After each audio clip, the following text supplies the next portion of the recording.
Alright ladies and gentleman, boys and girls, अस्सलाम वालेकुम। दर हकीकत के एक और पॉडकास्ट में आप सबको वेलकम। आज के जो मेरे गेस्ट हैं, इनसे अभी ऑफ द कैमरा मैंने बहुत कुछ सीख रहा था। और आज के जो गेस्ट हैं, इनकी एक फ़िल्म आ रही है, उसका नाम है मदारी। और मदारी की स्टार कास्ट मेरे सामने बैठी है। इबाद बैठे हुए हैं, पारस भाई बैठे हुए हैं। आप सबसे पहले आप दोनों को वेलकम। Thank you. अस्सलाम वालेकुम। सलाम भैया। देखें, सीन ये है कि ये प्रॉपर इंटरव्यू तो है ही नहीं, हम बिल्कुल कैजुअल होके बात करेंगे, सही है? तो इबाद भाई, मुझे आप एक बात बताएं, मदारी क्या है? मदारी अगर लफ्ज़ी माने पे जाएं तो तमाशा करने वाला, तमाशाई, जो तमाशा करके दिखाता है। बंदर का तमाशा, बंदर का डांस और बाकी सारी, बकरी का डांस भी आ जाता है उसके अंदर कभी कभार। तो बेसिकली तमाशा करने वाला। तमाशा करने वाला। तो अभी आप लोगों का ट्रेलर लॉन्च हुआ है और आज गाना भी मैं सुन रहा था, बाय द वे। बहुत ही वो वाला खेल है, वो बहुत जैम करने वाला गाना ना, कि यार ये मजे का। थोड़ा फिल्म के बारे में मुझे आप बताएं, आप दोनों बताएं कि क्या है। आप बताएं मुझे पहले। फिल्म के बारे में ये कि कितना बता सकते हैं पहले, ये उस हिसाब से आप मुझे बताएं। मैं स्टोरी ज़्यादा रिवील नहीं कर सकता। वैसे मैंने वो किसी को की भी नहीं है, हत्ता कि मैंने फैमिली को भी नहीं बताई ये स्टोरी। बाहर झगड़ा हो गया शायद। बाहर परेशानी हो गई है। ओ भाई, बाहर कौन सी वो जंग छिड़ी हुई है, उसको तो देखो। हाँ, आप बताएं बताएं बताएं बताएं। देखिए, ये फिल्म का असर है, देखें आप। ये फिल्म का असर है। स्टोरी मैं ज़्यादा नहीं बता सकता। बाकी फिल्म अच्छी है, इंडिपेंडेंट फिल्म है, नई कास्ट के साथ है, नए लोगों के साथ है, नए तरीके से बनी है, जिस तरीके से बननी चाहिए उस तरीके से बनी है। और अच्छा प्रोसेस रहा है और आवाम भी इंजॉय करेगी देखकर। नई चीज़ आ रही है कोई। पारस भाई, मुझे आप एक बात बताएं कि आपके जूनियर हैं ये, जी जी, नापा से माशाल्लाह से पढ़े हुए हैं। बिल्कुल। आप सब सीनियर हैं। आपने क्या देखा, यंग जनरेशन जो है वो लड़के इतना ख़तरनाक काम कर रहे हैं। भैया, यंग ब्लड जो है ना, वो बहुत ही जोश मार रहा है। और जो है, ये नए सारे जितने भी एक्टर्स पास आउट हो रहे हैं, उनमें कुछ इबाद जैसे और भी टैलेंटेड लोग हैं जो बहुत ही प्रॉमिसिंग हैं। और उन्होंने सारी कश्तियाँ जला के इस काम को चुना है और बड़ी डेडिकेशन से कर रहे हैं। और इस फिल्म में इबाद का सेंट्रल कैरेक्टर है। और आप देखेंगे कि एक ऐसा लड़का जो इसी माशरे में जन्म लेता है, और वो जो प्रेमिस है वो पॉलिटिकल है, ज़ाहिर है। और 2007-8 का जो टाइम पीरियड है वो दिखाया है कि जो पॉलिटिकली जो चीज़ें हो रही थी और जो भी हड़तालें हो रही थी और जो कल्चर एक चला हुआ था बैड पॉलिटिक्स का, तो गत्ता उसमें जो है वो इसके कैरेक्टर के साथ एक आम लड़के की कहानी है। वो कैसे सफ़र किया उसने उस पॉलिटिकल सिस्टम की वजह से, उस सिस्टम में रहते हुए उसको क्या उसके साथ ज़्यादतियाँ हुई हैं। और फिर आगे चल के जो है उसको इंसाफ नहीं मिलता। और इंसाफ न मिलने की वजह बहुत ही मतलब तकलीफ़ दे वजह है। वो जब कहते हैं ना कि हमें तो अपनों ने लूटा तो गैरों में क्या दम था, इस तरह की कोई बात है। तो वो होते होते आगे जाके मतलब उसका पूरा एक आर्क है कैरेक्टर का। और जिस तरह से सिराज ने और अली रिजवी ने मिलके, सिराज की कहानी है, सिराज सालिकीन ने लिखी है, डायलॉग्स उसके, और स्क्रीन प्ले में कुछ हिस्सा जो है वो को राइटिंग में अली रिजवी का भी है। और प्रोडक्शन दोनों की है, दोनों ने मिलके, अमार हैं, सिराज सालिकीन हैं और अली रिजवी हैं। और स्पॉट बॉय से लेकर डायरेक्टर तक सब ने जो है वॉलंटियरली इस प्रोजेक्ट में अपना खून पसीना दिया है। और ये सबकी फ़िल्म है। और ये एक इस फिल्म को देखेंगे तो आवाम उससे रिलेट करेगी, ख़ास तौर पे कराची की आवाम इससे रिलेट करेगी, क्योंकि ये हमारी अपनी बहुत ही पर्सनल कहानी है और बहुत ही ये एक ओरिजिनल कहानी है। और अच्छा। आप जब ये फ़िल्म देखेंगे तो आप कह सकते हैं कि ये है पाकिस्तानी सिनेमा, ये है पाकिस्तानी फ़िल्म। उसमें ये पोटेंशियल है। और उसमें एक और चीज़ ये है इम्पॉर्टेंट कि उसमें सारे एक्टर्स जो हैं वो national academy of performing arts के ग्रेजुएट हैं। National academy of performing arts 2005 में स्टार्ट हुआ था और उसका काम करते हुए अभी इस वक्त 17-18 साल हो चुके हैं। कई बैचेस जो हैं वो पास आउट हो चुके हैं, जिनमें से आप 2011 के बैच में थे, 15, ये 2015 के बैच में थे। तो आप इससे अंदाज़ा लगाएं कि बहुत सारी ऐसी जिन्नात है जो आपका भी टॉपिक्स रहते हैं। तो नापा की बहुत सारे ऐसे जिन्नात है, ऐसा ज़बरदस्त टैलेंट है जो कि लोगों के सामने अभी उभर के सामने ऐसे आया नहीं है, लेकिन अब आहिस्ता आहिस्ता आ रहा है।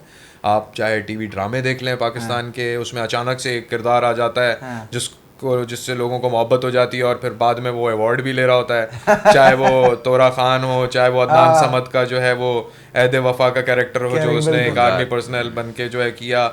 और उसके बाद आने वाले दिनों में अभी आप मजीद और ऐसे लड़के और लड़कियां देखेंगे जो अचानक से आ जाएंगे और आप बोलेंगे ये कौन है, ये कौन है। एक और चैनल आ रहा है, आ चुका है ग्रीन, ठीक है, तो उसके भी बहुत सारे प्रोजेक्ट्स हैं जिसमें मेन जो मेजर कास्ट है ऊपर की वो तो सेलिब्रिटीज हैं हमारे, और लेकिन जो सपोर्टिंग कास्ट है वो सारी आपको वो थिएटर के एक्टर्स मिलेंगे नापा से जो ग्रेजुएट हुए हैं। और मैं आपके इस प्लेटफॉर्म के तवज्जुह से कहना चाहूँगा कि ये कोई बुरी बात नहीं है, पूरी दुनिया में थिएटर स्कूल्स हैं, थिएटर एक मीडियम है, उसको लोग परस्यू करते हैं, और थिएटर जो है ख़ास तौर पे उन लोगों के लिए है जो एक्टिंग के लिए पैशनेट हैं, जो राइटिंग के लिए, डायरेक्शन के लिए पैशनेट हैं, वो लाइव मीडियम को पसंद करते हैं, वो एक अलग जीन होता है, वो अलग माइंड होता है एक जो थिएटर करना चाहता है और उसको पसंद करता है। और theatre is an actors medium. तो ऐसे बहुत सारे लोग हैं, लड़के लड़कियां हैं जो थिएटर की तालीम हासिल कर रहे हैं, फिर काम कर रहे हैं। अब थिएटर के एक्टर को आप अगर टेलीविज़न पे खड़ा कर देंगे तो वो प्रोमिनेंट होगा, उसकी बहुत सारी रीजंस हैं, बॉडी लैंग्वेज वगैरह, बोलने का तरीका, सारी चीज़ें, क्योंकि थिएटर में मेथड एक्टिंग अप्लाई होती है और दूसरी मेथड एक्टिंग कहाँ अप्लाई होती है? फिल्म में होती है। टोटल वही प्रोसेस, बड़े पर्दे पे नजर आ रहा होता है सारी चीजें। हाँ, और कैमरा झूठ नहीं बोलता, जब बड़े पर्दे पे होता है आपका इतना शॉट है, और जब इतना बड़ा शॉट इतनी बड़ी स्क्रीन पे आएगा तो आपके हल्की सी भी यूं भी होगी ना, वो भी नजर आ रही होगी। तो वो जो बारीकियां हैं ना, वो एक थिएटर एक्टर जो है वो कैरी करता है। क्यों कैरी करता है?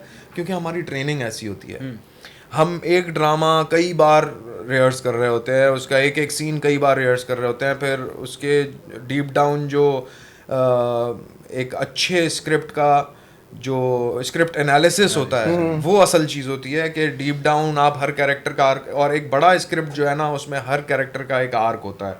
जैसे पूरी कहानी का एक आर्क बनता है, उसका बिगिनिंग मिडिल होता है और एंड होता है, एंटी क्लाइमेक्स क्लाइमेक्स होता है। इसी तरह से हर किरदार की उसमें जो बुनत होती है वो भी इसी तरह से होती है, वो कैरेक्टर के आर्क के साथ ही कहानी का आर्क बनता है। तो वो एक इंटेलिजेंट एक्टर ही जो है ना उस आर्क को समझ सकता है, जिसने पूरे खेल किए हों, 2.5-3 घंटे जो है वो स्टेज पे खड़ा हो और उसने मकालमे किए हों और उस प्रोसेस से गुजरा हो। तो इबाद भी उस प्रोसेस से गुजरे हैं, मैं भी उस प्रोसेस से गुजरा हूँ, और जो बाकी किरदार एक्टर्स उन्होंने लिए हैं वो सब उस प्रोसेस का हिस्सा रहे हैं। और सिराज सालिकीन को शाबाश है, मैं उसको सलाम करता हूँ कि उसका माइंड भी जो है वो प्रॉपर, वो ऐसा नहीं है कि उठ के शौक में फिल्म उसने बना दी। फिल्म बनाना आसान काम नहीं होता है। नहीं सर, बहुत मुश्किल काम है, ये एक जंग है, ये बहुत बड़ी जंग है, और आप एक मुजाहिद हैं जिसको ये जंग लड़नी है, और आप अगर जीत गए तो जीत गए, नहीं तो फिर आप शहीद हैं या गाजी हैं, वो वाली बात है। तो सिराज ने भी फिल्म को पढ़ा है, फिल्म मेकिंग पढ़ी है, उसने यहाँ से भी तालीम हासिल की, फिर बाहर जाके भी तालीम हासिल की, फिल्म में मास्टर्स किया, और अब फिर जाके उन्होंने ये फिल्म बनाई, और उसके अलावा उसने बहुत सारी चीज़ें की हैं। तो जब अली रिजवी ने मुझे बताया कि ये फिल्म बन रही है, इस तरह का स्क्रिप्ट है, हमने इस तरह से चीज़ें की हैं, तो I believe in Ali Rizvi, मेरा कुलीग है, पुराना दोस्त यार आदमी है, तो मैं आंखें बंद करके मैं उस पर अंधा एतमाद करता हूँ कि वो कोई ऐसी फजूल चीज़ मेरे पास नहीं लाएगा। तो जब उसने बताया तो मैं कन्विंस हो गया, मैं फिर सिराज से मिला तो मैं और ज़्यादा कन्विंस हो गया, क्योंकि अच्छा डायरेक्टर, अच्छी टीम मिलना एक किस्मत की बात होती है।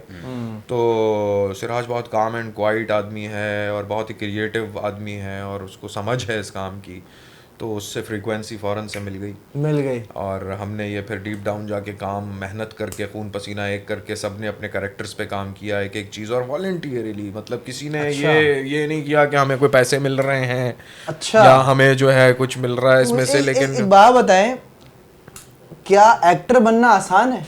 नहीं सर, लोग समझते हैं कि यार के बहुत इजी होता है, ज़रा ये थोड़ा बताएं, क्या कितना, आप बताओ जरा यार, आप एक्टर हो, क्या मुश्किल पेश आई, और कितना आसान है एक्टर बनना, और कितना मुश्किल है ये बताओ जरा। आसान तो बिल्कुल नहीं है, मुश्किल बहुत है।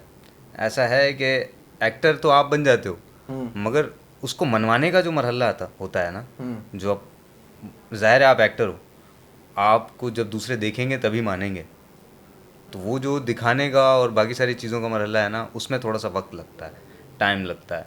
कभी कभार ऐसा होता है कि आपको 6-7 महीने में एक आध काम मिलता है, और वो भी छोटा मोटा काम होता है, और उसी के अंदर आपको मनवाना होता है, छोटी सी स्क्रिप्ट के अंदर, छोटी सी किसी चीज़ के अंदर छोटा सा एक पार्ट है जो आप कर रहे हो, और उसके अंदर अपनी सारी एनर्जी भी देनी है, अपना सब कुछ देना है, और उसी पार्ट के अंदर उसके अंदर भी वो दिखे ना दिखे, एडिट पे कट जाए, बहुत सारी चीज़ें होती हैं, बहुत सारे हर्डल्स आते हैं, हत्ता कि आपको एक खलवत काटनी पड़ती है, अकेलेपन का वक्त काटना पड़ता है, तैयारी अपनी रखनी होती है, रियाजत जारी रखनी होती है, और मुश्किलात तो आती हैं, बस एक मौके का इंतज़ार होता है, मौका मिलता है तो बस वहाँ आपने कूदना होता है, हर तरीके से जान मारनी होती है। समझ रहे हैं, ये बातें ऐसी बातें एक थिएटर का आदमी ही कर सकता है। समझ रहे हैं, अब कमर्शियल की दुनिया एक अलग दुनिया है सर, ठीक है ना, तो वो एक अलग दुनिया है।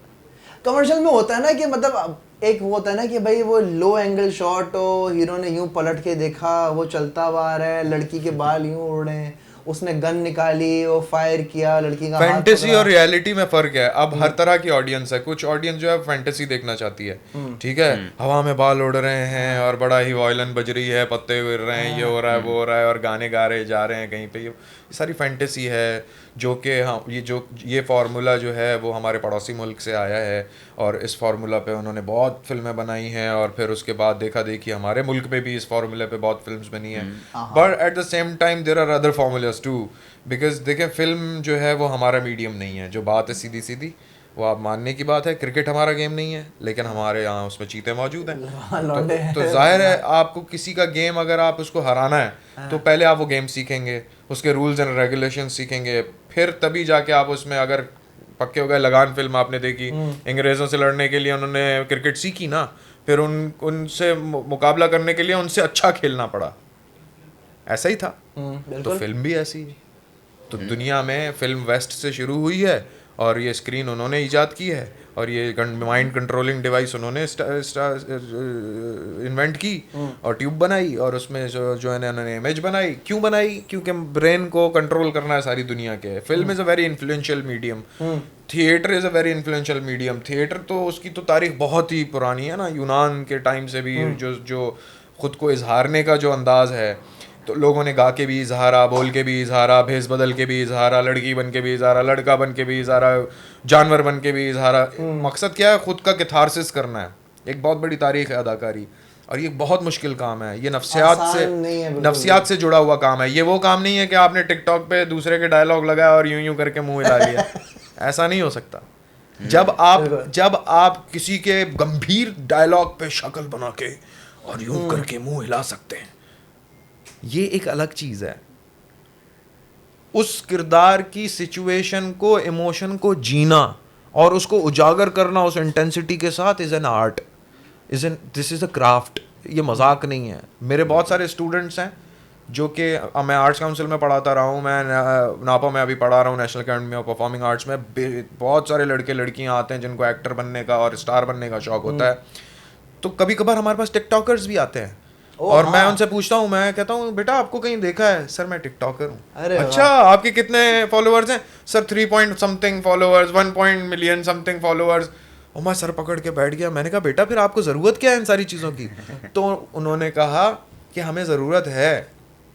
और फिर मैंने भी उनको बताया कि वाकई में आपको ज़रूरत है कि जुमला बोलना, उसको बोलना और समझ के बोलना एक दो अलग बातें हैं। समझ के वही बोल सकता है जो गौर व फिक्र करेगा।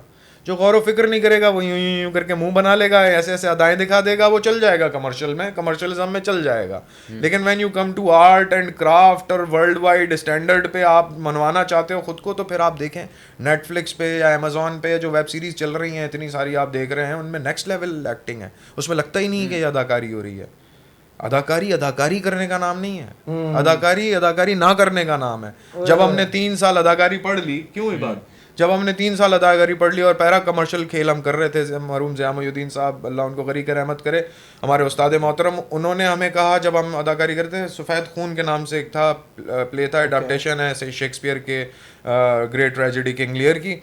तो उसमें जो है वो अडाप्टेशन है आगा हश्र की, और राइमिक है पूरी, जैसे शेक्सपियर का काम राइमिक है, सोनेट्स हैं और सारे रिदमिक चीज़ें, तो वो भी इस तरह से है, उसमें मोनोलॉग्स हैं। तो जब हम परफॉर्म करना शुरू हुए तो ज़िया साहब कह रहे हैं बेटा एक्टिंग नहीं करनी, तो आई वॉज लाइक कि जहाँ साहब पे 3 साल हमने क्या किया है, हम एक्टिंग नहीं करें तो क्या करें? बोले यही तो बात है कि अदाकारी नहीं करनी, ये ना लगे कि आप अदाकारी कर रहे हैं। ऐसा करो कि बिल्कुल रियल, मतलब आप हो वो खुद चीज। बिल्कुल। ये वो क्राफ्ट है, और इस तक पहुंचने के लिए बड़ी तपस्या करनी पड़ती है, बड़ी अपनी जान मारनी पड़ती है, बड़ी अपनी ईगो को मारना पड़ता है, और अपने आप को जीरो पे लाना पड़ता है। यहाँ पे जो बात है, आप देखें एक एक्टर है भाई, उसके तो नक्शे ही नहीं मिल रहे हैं, सेट पे आके जो जो है उसके नक्शे हैं, तो काम कुछ नहीं है लेकिन भरम सारे पूरे हैं। ठीक है, तो वो बात अलग है, और ये बात अलग है। ये जो फिल्म हमने मदारी बनी है, इसमें आपको डीप डाउन डेडिकेटेड एक्टर्स मिलेंगे जो कि इस काम को, क्राफ्ट को समझते हैं, और ये कहानी एक मुख्तलिफ कहानी है, और इसमें कोई आइटम नंबर नहीं है, कोई फार्मूला नंबर नहीं है, नहीं, कोई बिल्कुल फार्मूला फिल्म नहीं है ये। फार्मूला कोई फार्मूला नहीं मुझे मिलेगा एक बात बताओ, क्या मुश्किलें पेश आई मदारी फिल्म शूट करते वक्त? ये हमने गोरिल्ला स्टाइल में शूट की है फिल्म, और जगह जगह हम लोग बस जितनी आवाम होती थी बीच भीड़ में कैमरा लेके कूद जाया करते थे।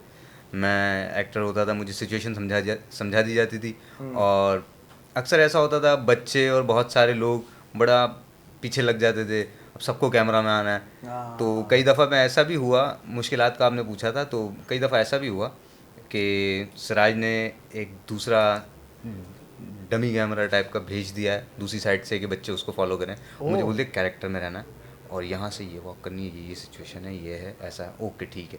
देन मुझे छोड़ दिया गया डीओपी के साथ।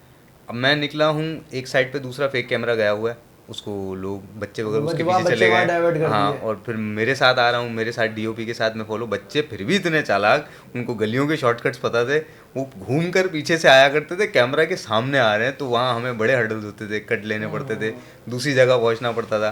कुछ बाइक्स के सीन्स हैं, कुछ भागने के सीन्स हैं, तो उसके लिए हमें बड़ी मखसूस जगह देखनी पड़ती थी। अच्छा, मुझे एक बात बताओ, आप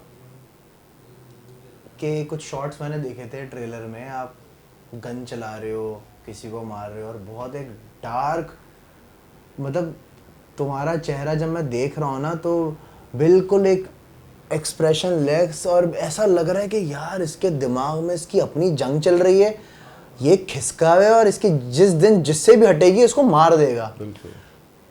कुछ एक्टर्स में जैसे हीथ लेजर का था कि वो एक अपने कैरेक्टर में इतना चला गया था कि उसको जो है बाद में उसकी मेडिकेशन हो रही थी और ओवरडोज होके ही पास हो गया, कि वो इतना कैरेक्टर में चला गया था जोकर के। इसी तरीके से मेरे एक दोस्त ने फिल्म की थी, वो अपने उस कैरेक्टर में इतना चला गया कि वो हम पर भी गुस्सा करने लगा था। वो पूरा एक फेज था उसका 3-4 महीने का, और वो हमेशा हमें इतनी डेडली नज़रों से देखता था कि यार ये पागल हो गया, ये मार देगा। तो मुझे तुम बताओ, तुम्हारा जो कैरेक्टर है वो मैं बहुत डार्क नज़र आ रहा है, बहुत खिसका हुआ और बहुत ही कुछ बिल्कुल था ऐसा। तो तुम्हें कितनी प्रॉब्लम पे आई होगी उसमें? उसके लिए बहुत सारी चीज़ें थी, बहुत सारी सोच थी, बहुत सारी नेगेटिविटीज़ लेनी पड़ी थी, और बहुत सारा कुछ ये एक रिवेंज स्टोरी थी, और उसके लिहाज से जो बहुत सारे इतने सारे आदाब टूटते हैं इस किरदार के ऊपर। हाँ। तो वो हौले हौले उसका जो अंदर का उसकी जो नेचर है वो इस टाइप की होती है, तो वो दिखाने के लिए ये सारे चीज़ें पकड़नी पड़ी मुझे। तो पर्सनल लाइफ में तुम्हारे को प्रॉब्लम नहीं है कि लेट्स से तुम कैरेक्टर में इतना गए हो, घर जाए छोटे भाई को चमाट मार दिया? पर्सनल लाइफ के अंदर मैं अकेले बहुत ज़्यादा रहता था, अकेला ज़्यादा रहना शुरू कर दिया था। अकेलापन मैंने बहुत ज़्यादा चखा था।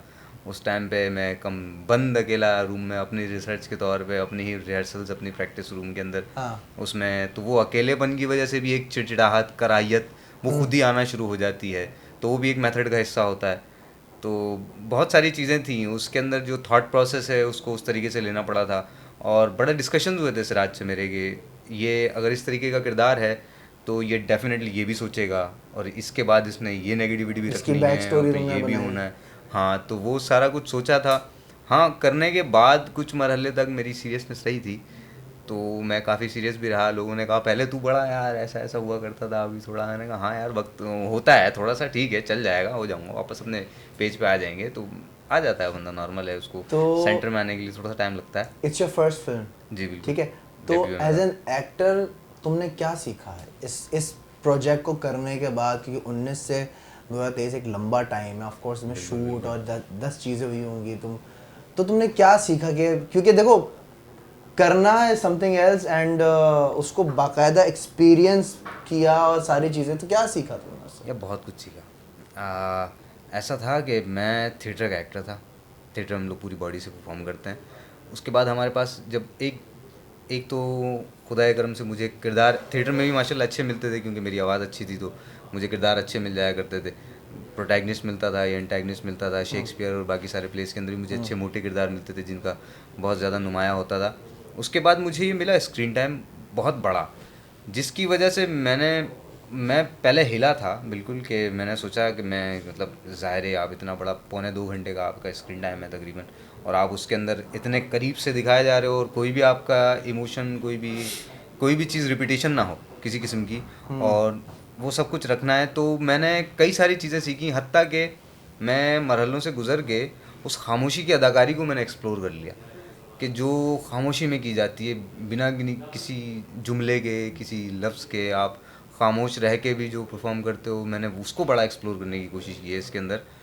और मतलब स्क्रीन टाइम होता था, आपके पास कैमरा है घुसा हुआ है और आपके पास सिर्फ आपका चेहरा है और आँखें हैं आपको दिखाने के लिए, तो आप जिस तरीके से एक्सप्रेस कर सकते हो अपने इमोशंस को, जो आपके अंदर चल रहा है, वो जो थॉट होती है ना कि हमारे पास हमने ये सोचा है, अभी ये बात हुई है, ये बात यहाँ हिट की है, इसके बाद ये बात दिमाग में आएगी और फिर ये करेगा, ये प्रोसेस जो दिखाना है ना पूरा का पूरा, इस पे मैंने बड़ा काम किया, फोकस किया। नहीं सर, वो नज़र आ रहा है क्योंकि पारस भाई जब मैंने ट्रेलर देखा था ना, उसमें से एक शॉट मुझे बड़ा अच्छा लगा। उसमें वो सीरियस आगे करके देख रहा है और उस मैं देख रहा हूँ, देखने में मेरी हवा टाइट हो गई। मैंने बोला यार ये बंदा सिर्फ देख रहा है और उस देखने में ही उसको स्क्रीन पे बंदे को नजर आ रहा है कि यार इसके दिमाग में कितना कुछ चल रहा है, and yet he just like this. तो यार वेरी नाइस। मैं भाई तो फिल्म देखूंगा तो इंशाल्लाह। ट्रेलर में तो मैं फैन हो गया हूँ, फिर मुझे बताइए मैं फिल्म देख के फिर बताऊंगा कि भाई देखो मैं एज एन ऑडियंस देखता हूँ भाई। हाँ बिल्कुल बिल्कुल ठीक है, मुझे लश्कारे भी पसंद है, किसे नहीं पसंद, किसे नहीं पसंद भाई वो भी देखना पसंद है, और इस किस्म की भी फिल्में देखना पसंद है कि भाई अच्छा वो ये कहानी चल रही है। पारस भाई जिंदगी में कभी कोई पैरानॉर्मल एक्टिविटी हुई है?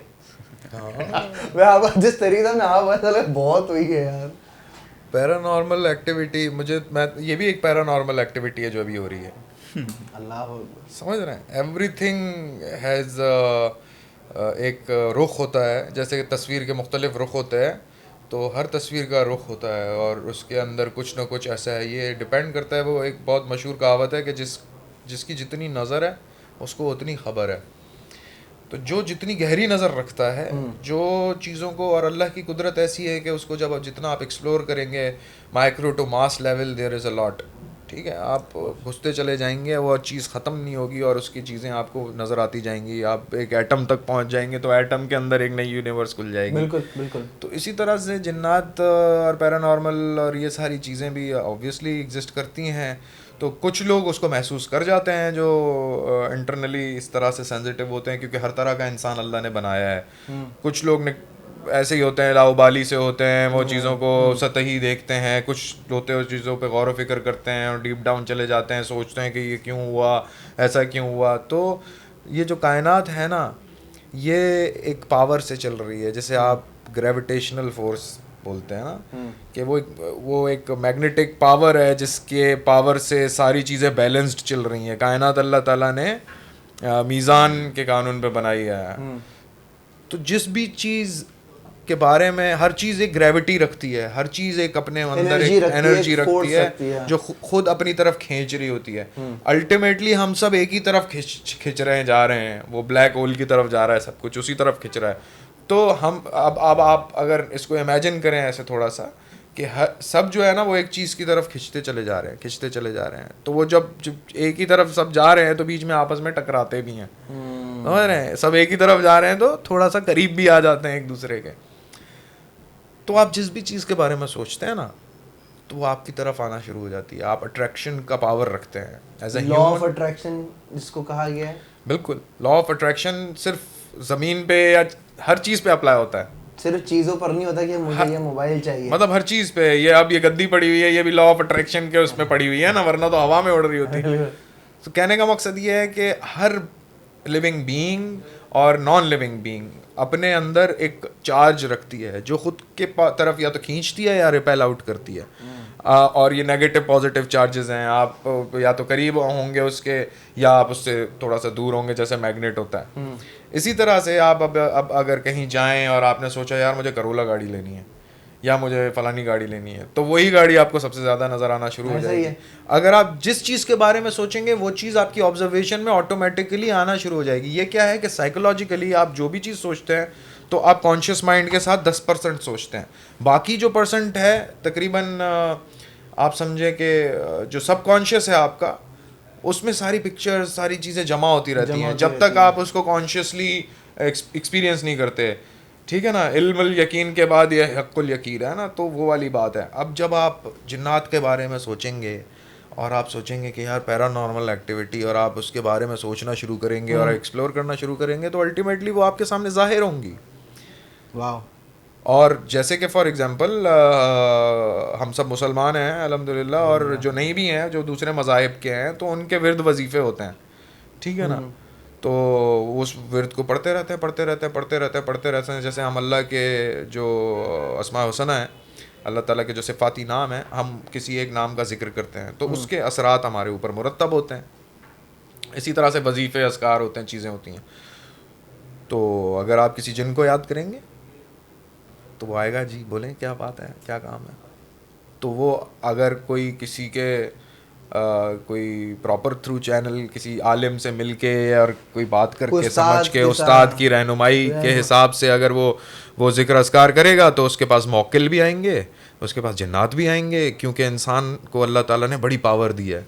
ये लोग जो जिन्हों से डरते हैं, चीज़ों से डरते हैं, मैं हैरान होता हूँ। मैं कहता हूँ अंग्रेज़ों से सीखो, वो हमारे से ज़्यादा ईमान है उनका, कि उनके हाथों में सांप भी खेल रहे होते हैं और जो है सब कुछ हो रहा होता है, कोई कुछ उनको नहीं कह रहा होता, क्योंकि वो उस लेवल पर पहुँच चुके हैं, इंसानियत की उस लेवल पर पहुँच चुके हैं जो पावर अल्लाह ने उनको दी है उन्होंने वो अचीव कर ली है, हासिल कर लिया है। हम लोग डरे हुए लोग हैं, हम चीज़ों से डरते हैं, हाय अल्लाह ये, हाय अल्लाह वो, ये हमें डराया हुआ भी तो बहुत है ना, डराया हुआ भी बहुत है। ऐसी मिथ्स क्रिएट की गई हैं बिला वजह की, नहीं आ जाओ जिन बाबा आ जाएगा। अबे जिन बाबा क्या करेगा हमारा? आज हमारे सामने तो आज तक नहीं आया। आप खुद इतने बड़े बहू हैं। हाँ, इंसान, मैं ये कहता हूँ कि जिन इंसान से डरता है, जानवर जो अटैक करते हैं वो डर के मारे अटैक करते हैं, वो डरते हैं कि यार ये जो बला इतनी बड़ी छोड़ी हुई है ये कौन आ गई है हमारे, ठीक है ना। डायनासोर भी होते हैं आज के ज़माने में, तो हम उनकी कुर्बानियाँ करके काट के खा रहे होते हैं उनको, खुदा की कसम, हम और उनको जकड़ लेते, पकड़ लेते हम उनको, क्योंकि इंसान बकरीद में लेके घूम रहे होते हैं गली में डायनासोर को। हाँ, क्योंकि इंसान जो है वो अशरफुल मखलूकात है, इंसान सबसे ज़्यादा पावरफुल है, उसके पास सब कुछ है। उसने देखा अच्छा परिंदा उड़ रहा है, कहता अभी देखो हम सब उड़ के दिखाते, साथ में जहाज में बिठा के सबको उड़ा दिया। तो इसी तरह से जो आपकी वाली बातें हैं, जो आपके पॉडकास्ट होते हैं जिन्नात के हवाले से, तो जिन्नात बरहक हैं भाई, वो एग्जिस्ट करते हैं। जैसे अच्छे इंसान और बुरे इंसान हैं, इसी तरह से अच्छे जिन्नात और बुरे जिन्नात भी हैं। जिस तरह से इबादत गुजार और नेक इंसान है, उसी तरह से इबादत गुजार नेक जिन्नात भी हैं। जिस तरह से खबीस किस्म के और बुरे और बदतमीज़ लोग हैं, इस तरह से वो भी हैं। ये भी बात समझने की है कि अगर मैं आपके घर में ऐसे ही बगैर इजाज़त के धक्के धड़ल्ले से घुस जाऊँ तो आप क्या करेंगे? हटेगी मेरी, कौन आ गया, क्यों आया। तो अगर आप जिन्नात की टेरिटरी में बगैर इजाजत के घुस जाएंगे तो क्या करेंगे? आप पे हावी होंगे, तंग करेंगे चीजें छुपा देंगे आगे पीछे। इसी पस मंजर में बहुत सारे लोगों के साथ वाकयात हुए हैं। खास तौर पे फॉर एग्जांपल आपको मैं एक बात बताऊं कि जिन्नात की बहुत सारी नस्लें, ये वैसे अलग हो गया, ये अलग पॉडकास्ट होना चाहिए था। ये अलग ही जा रहा है, लेकिन मुझे मजा आता है इन बातों में, लेकिन ये इस पे करेंगे हम, मैं आपको डिटेल में बताऊंगा, बहुत सारी चीजें मेरे पास। जिन नहीं है, बाकी इंफॉर्मेशन है मेरे पास। अब ये मैं नहीं बता सकता कि जिन है या नहीं है, लेकिन इंफॉर्मेशन बहुत है। तो एक होता है ना कि आपको एक थोड़ा सा पर्दा भी रखना जरूरी है, उतना ही बताना चाहिए। बाद में मुझे बोलेंगे यार पारस भाई आपने सब बता दिया यार। अच्छा नाम ना लो, नाम लिए बगैर बता दो। तो इबादत तुम्हारे साथ कभी कोई जैसे 4 कजन्स बैठ के बात करते ना, यार वहाँ पे जो ना उस इलाके में चुड़ैल है। हाँ, कौन सी चुड़ैल हो? क्या कोई ऐसा वाकया हुआ है? कोई किसको हॉरर किस्सा तो सुनाओ यार। अपने साथ तो नहीं हुआ, दूसरों के बहुत वो होता दूसरों के साथ ही, अपने साथ मदारी के टाइम में हुआ था कुछ? मदारी के टाइम में हुआ था? नहीं हुआ, चिल था, इतनी आवाम होती थी, अल्लाह का शुक्र है। वैसे ही अलग जिन्नात थी वहां पे, हम सारे ये उस वक्त खुद जिन बने, कुछ जिन बना हुआ। एक फिल्म शूट हो रही थी, तो उस फिल्म में जो है ना वो कुछ आड़ू जगह पे शूट कर दी थी ना वो फिल्म। तो उस फिल्म शूट करने के बाद हुआ ये कि भाईजान हार्ड ड्राइव उड़ी, जो डाटा सेव कर रहे थे वो उड़ा, कैमरे खराब हुए, अच्छा। वो लाइट गिर गई स्पॉट बॉय के ऊपर, ठीक है, डाटा पूरा फारग हो गया। अच्छा, रीशूट की उसी जगह उसी जगह पे। पहले तो समझ आना पे यार ये टीम ऐसी आ गई है, रीशूट की, रीशूट करने के बाद फिर से मसला हुआ, सारा डाटा उड़ गया, कैमरा खराब हो गया। अच्छा। और ये बहुत मशहूर आदमी है, मैं उसको रियली सॉरी मैं नाम नहीं ले सकता, लेकिन उस बंदे की रीढ़ की हड्डी में दम था। उसने फिर वो शूट की, लेकिन उस लोकेशन पे शूट नहीं की थी, दूसरी लोकेशन पे शूट की थी। फिर वो जाके वो फिल्म बनी, पूरी वो सीरीज कंप्लीट हुआ, फिर जाके वो रिलीज हुई। There is a दो बार spiritual शूट guy हुई। I know. इसके बाद बताना। हाँ, There बताओ, is a बताओ। spiritual guy I know. मैं आपको सिर्फ ये समझाने की कोशिश कर रहा हूँ कि जब आप जैसे एक शैतानी ताकत है ना, वैसे रहमानी ताकत की कोई हद नहीं है। शैतानी ताकत एक हद तक काम करती है, उसके रहमानी ताकत की कोई इंतहा नहीं है। तो ये इंसान पे डिपेंड करता है कि वो शैतानी ताकतों की तरफ जाता है या रहमानी ताकतों की तरफ जाता है। तो जब आप रहमानी ताकत की तरफ जाते हैं तो सब आपके ताबे हो जाते हैं, बिल्कुल ठीक है। लेकिन जब आप शैतानी ताकत के पास जाते हैं तो आप तैयार रहें इस बात के लिए कि फिर रहमानियत जो है ना वो अपना, अगर उसने अपना आके दिखा दिया तो फिर आपकी शैतानी धरी की धरी रह जाएगी। तो वो लोग जो जिन्नात से सिफली अमल करवाते हैं और तावीज़ गंडे जो जादू ब्लैक मैजिक पे काम करते हैं, तो उनके साथ बुरा भी बहुत होता है। पारस भाई,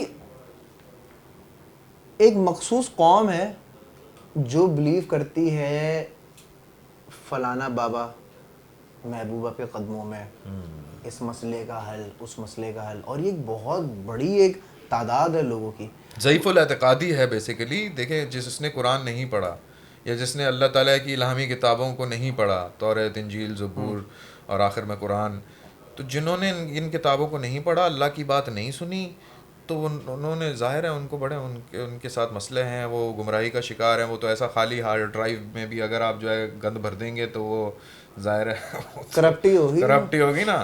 तो अब वो ब्रेन भी ऐसा ही है, हार्ड ड्राइव है इंसान की, इसमें आप गंदगी भरते जाएं, जिन्नाती शैतानी चीज़ें, और आप रहमानियत की तरफ जाएं ही ना, तो ज़ाहिर है उसके खमियाजा आपको भुगतना पड़ेगा। ऐसे बहुत सारे हमने वाक़यात और हादसात देखे हैं जो लोगों के साथ हुए हैं और बहुत ख़तरनाक लेवल तक हुए हैं। कोई किस्सा सुना है ना? बहुत किस्से हैं जानी। मैं एक किस्सा सुना दे, बेशक नाम ना लेगा, नाम ना ले। देखिए, जैसे मैं एक एग्जांपल देता हूँ, रहमानी ताकत जैसे है, एक बुजुर्ग हैं बहुत ही हमारे करीबी, तो मैं वैसे ही चलो बता ही देता हूँ। मेरे वालिद साहब बहुत ज़्यादा जो हैं वो इबादत गुजार इंसान, बिल्कुल ठीक हम है, सब जानते हैं, बड़ी मशहूर वो तो प्रैक्टिसिंग सूफ़ी हैं वो, तो तहज्जुद गुजार, बिल्कुल इबादतों के साथ रहना चीज़ें। तो मैंने उनके साथ कुछ चीज़ें एक्सपीरियंस की हैं। वो पहले मैनुअली लिखते थे, ज़ाहिर है कई किताबें उन्होंने लिखी, कई किताबें शाये की तसव्वुफ़ पे और दीन की खिदमत में भी वो लिखते रहते हैं चीज़ें, तो विर्द वजीफ़े करते हैं। तो मैंने ये सुना था और मुझे ये मालूम है कि अल्लाह ताला का जो कलाम है, तो हर लफ्ज़ पे अल्लाह ताला के मौक्किलात हैं, बिल्कुल। और वो मौक्किल जो हैं, जब आप वो कलाम पढ़ते हैं तो वो मौक्किल अल्लाह ताला ने हमारी ही खिदमतों के लिए पैदा किए हुए हैं। ये फ़रिश्ते, ये सब अल्लाह ने हमारे इंसान की खिदमत के लिए जो है ना उन्होंने बनाए और अपनी इबादत के लिए। तो उनको हुक्म होता है कि हमारी भी मदद की जाए किसी न किसी हवाले से। ये जो हम समझते हैं ना कि हमारे काम हो रहे हैं सारे, तो ये अल्लाह की वजह से, अल्लाह की तरफ से, उनके हुक्म से हो रहे हैं, तो अल्लाह की मदद पहुंच रही होती है, और वो सारे मलाइका और रूह और मुवक्किल जो हैं वो मदद कर रहे होते हैं। तो बाबा अब जो है वो डिजिटल वर्ल्ड में आ चुके हैं, वो लिखते हैं। तो पहले वो मैनुअली लिखते थे, अब वो जो है कंप्यूटर पे लिखते हैं। सही है। तो अक्सर जो है उनका कंप्यूटर जो है वो हार्ड ड्राइव्स वगैरह जो है ना वो क्रैश हो जाती हैं, और बाबा का इतना लिखा हुआ मवाद जो है वो कभी कभार जो है वो लॉस भी हुआ, जिसकी मुझे भी बहुत तकलीफ़ है, और उनको तो ज़ाहिर है उनकी अपनी लिखी हुई तसानीफ, तो ये एक बहुत बड़ा शौक़ होता है, एक बहुत बड़ी तकलीफ़ होती है। तो बाबा हमेशा इसका जिक्र करते थे, यार मेरी हार्ड ड्राइव हो जाती है, क्रैश हो जाती है, क्या करें, और फिर डाटा रिट्रीव करना पड़ता है, चीज़ें होती हैं। तो मैंने देखा कि मैंने सोचा शायद बाबा इतने यूज़र फ्रेंडली नहीं है उन चीज़ों के साथ, लेकिन वो भी मसला नहीं है। अब बाबा अचानक कह रहे हैं, यार मेरा फ़ोन ठीक नहीं हो रहा, हैंग हो रहा है बार बार, यार पारस चेक तो करो। तो एक दिन उन्होंने ऐसा मुझे दिया, तो मैंने बाबा के पास बैठा हुआ था, यूँ मैं चेक कर रहा हूँ, तो वाकई में वो हिल ही नहीं रहा, बिल्कुल ऐसे फ्रीज हुआ, हैंग हुआ है। मैंने कहा बाबा 1 मिनट मैं देखता हूँ ना, मैं आता हूँ। तो मैंने ऐसे दूर हुआ बाबा से, उठा और मैं कमरे के बाहर जैसे ही गया, जैसे ही मैं कमरे के बाहर गया फ़ोन चलना शुरू हो गया। मैंने कहा बाबा ये तो चल रहा है, ये देखें, यूं किया तो वो दोबारा हैंग हो गया। ओए फिर मैं यूं कर रहा हूँ बाबा के सामने, वो हैंग ही हुआ जा रहा है। अब मैंने कहा यार ये क्या सीन है। फिर मैंने कहा 1 मिनट, फिर मैं थोड़ा सा यूं बाहर गया तो फिर मैंने देखा, फिर चलना शुरू हो गया। तो अचानक से मेरे सिक्स सेंस ने ये काम किया कि कुछ है चक्कर। तो फिर मैंने ना यूं लिटरली मैंने यूं किया, मैंने कहा मैं यूं बाबा के करीब लाया फोन, यूं किया तो हैंग, यूं करके यूं किया तो चल रहा है। तो मैंने कहा बाबा ये कोई और ही मामला है ये आप ही समझे, हमारी समझ से बाहर है। तो रेडिएशंस होती हैं, एनर्जीज होती हैं जो जो जो चीज़ों को रोक भी देती हैं और खोल भी देती हैं। अल्लाह ताला गुत्थियाँ सुलझाने के लिए हमेशा मददगार रहता है इंसान का। इसी तरह से आप जिस चीज़ से मदद मांगेंगे आपको मिलेगी, आप मुझसे मदद मांगेंगे मिलेंगी, आप इस चीज़ से मदद मांगेंगे, आप जिस चीज़ से, कुदरत का ये करिश्मा है कि वो सर्विंग नेचर पे बनी हुई है, अल्लाह ताला का कुदरत है ये। तो इसी तरह से ये तो एक रहमानी बात थी। शैतानी भी बहुत सारी बातें हैं, जैसे कि कुछ जिन्नात होते हैं जो तंग करते हैं अगर आप उनकी टेरिटरी में घुस जाएं। एक साहब थे जो ख़ासतौर पे अरवाह खबीसा और बुरे जिन्नात होते हैं वो पलीती की तरफ जाते हैं, गंदगी की तरफ जाते हैं। और आप ख़ासतौर पे अगर आप जब आपने कुरान पढ़ा है और हदीसें पढ़ी हैं, चीज़ें पढ़ी हैं, तो आपको पता होगा कि वॉशरूम में भी जाने की एक दुआ है कि अल्लाह ताला मुझे बैतुल खला के बुरे जिन्नों, खबीस जिन्नों और जिन्नियों से महफूज रख। ये उसका तर्जुमा है मेरे ख्याल से, मैं भूल रहा हूँ अगर। तो जब हमें ये बातें सिखाई गई हैं तो इट मीन समथिंग ना भाई। तो अगर भी जिन होता है, हर जगह पे होते हैं ना, ये मैं आपको बता रहा हूँ, आपको मैंने रिपीट कर देता हूँ, ये हमारी बात हुई थी कि जिन्नात की 70,000 नस्लें हैं। हर नस्ल में 70,000 कौमें हैं, हर कौम में 70,000 ख़ानदान हैं, हर ख़ानदान में 70,000 अफराद हैं, और हर फर्द के 70,000 औलादें हैं और उनके अलग मामलात हैं। तो ये बाइनरी फिजन में बढ़ते हैं, 2 से 4, 4 से 6, 6 से 8, ऐसे double double double double double इनकी तादाद यूं बढ़ती है। और एक बुजुर्ग ने कहा कि अगर आसमान से सुई फेंकेंगे ना तो वो ज़मीन पे नहीं गिरेगी, इतने हैं। और फिर जब इतनी सारी नस्लें हैं तो सबके अपने मिजाज हैं। जैसे आपको पता है इंसान की नस्लें, अल्लाह ताला ने कुरान में फरमाया है कि हमने तुमको एक मर्द और एक औरत से पैदा किया और तुमको नस्लों और कौमों में बांट दिया ताकि तुम एक दूसरे को पहचान सको। 12 सज़ा और जज़ा का ताल्लुक इंसान के अपने अमाल से है। शैतान और इन जिन्नात के लिए भी सेम यही रूल है, ठीक है। तो अब शैतान भी होते हैं, इबादत गुजार अच्छे भी होते हैं, बुरे भी होते हैं। तो उसमें जो बुरे होते हैं उनकी टेरिटरी में कभी आप घुस गए फॉर एग्जांपल, या अगर इबादत गुजार की भी टेरिटरी में घुस गए, आपने खलल डाल दिया, जैसे मैंने आपसे कहा आपके घर में मैं घुस जाऊं तो आप क्या करोगे, तो इसी तरह से ये जिन्नात काम करते हैं। एक भाई साहब जा रहे थे बाय रोड सफ़र पे, तो उनको एक नंबर आया तो उन्होंने गाड़ी रुकवाई और वो चले गए झाड़ियों में चले गए, और उन्होंने कोई आवाज़ नहीं लगाई, कुछ नहीं किया, बिकॉज नॉर्मली लोग इस बात पे बिलीव नहीं करते, तो वो इन चीज़ों पे ध्यान भी नहीं देते। तो उन्होंने जाके एक दरख्त के जो है ना नीचे जड़ों में जाके उधर जंगल में उन्होंने जाके सुसु किया। तो जैसे ही उन्होंने किया तो तेज़ धार उनकी जो बनी हुई थी तो वो अचानक तेज़ी से आते हुए झुक करके बंद हो गया।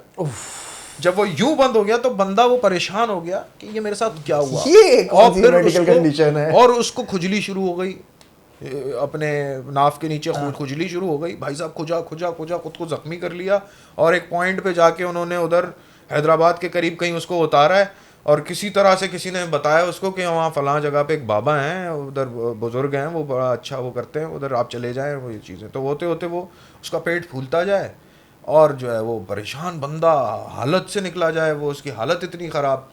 तो उस बाबा ने जो है वो उसकी हालत देखी, अच्छे अल्लाह के वली देखने में लग रहे थे कि उनको देख के कहते हैं कि जिसको देख के अल्लाह याद आ जाए तो वो अल्लाह का बंदा होता है। तो उस बंदे को देख के अल्लाह का बंदा देख के लगा कि हाँ यार ये, तो उन्होंने कुछ नहीं किया, पानी मंगाया, पानी पे दम किया और बोला ये पी लें।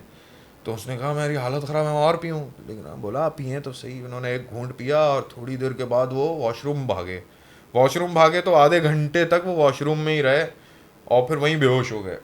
फिर वहाँ से उनको उठा के लाया गया, वो नॉर्मल हुए, सही हुए। तो फिर उनको ये बताया गया, बुज़ुर्ग से पूछा गया क्या मामला है, बोला आप एक इबादत चल रही थी, क्योंकि देखिए जिन्नात मुख्तलिफ सिचुएशन में मुख्तलिफ तरीक़ों से रहते हैं, जैसे इंसान रहते हैं, कोई साहिल के किनारे रहता है, कोई जंगल में रहता है, कोई शहर में रहता है, कोई गाँव में रहता है, कोई कहीं रहता है, कोई कहीं रहता है।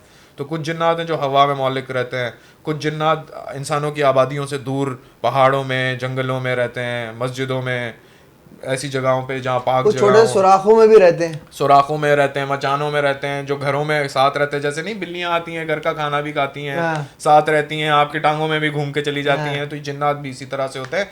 जिन्नात इज एन एनर्जी, एक एनर्जी होती है। आग का जो ऊपर एक ऐसे नहीं ट्रांसपेरेंट सी हीट नजर आ रही होती है आपको, उस चीज से बना है जिन, वो उस एनर्जी से बना हुआ है जिन, जो कि हमें नजर नहीं आता। यूं भी गुजर जाएगा तो वो हमें नजर नहीं आएगा, बट वो एग्जिस्ट करता है और वो मुख्तलिफ जगहों पे होते हैं और अपना काम करते हैं। तो फिर बताया गया उसको कि भाई वहाँ इबादत गुजार जिन थे, आपने इजाज़त भी नहीं ली और आपने जाके उधर आपने अपना काम कर दिया, रफ़ा हाजत में मसरूफ़ हो।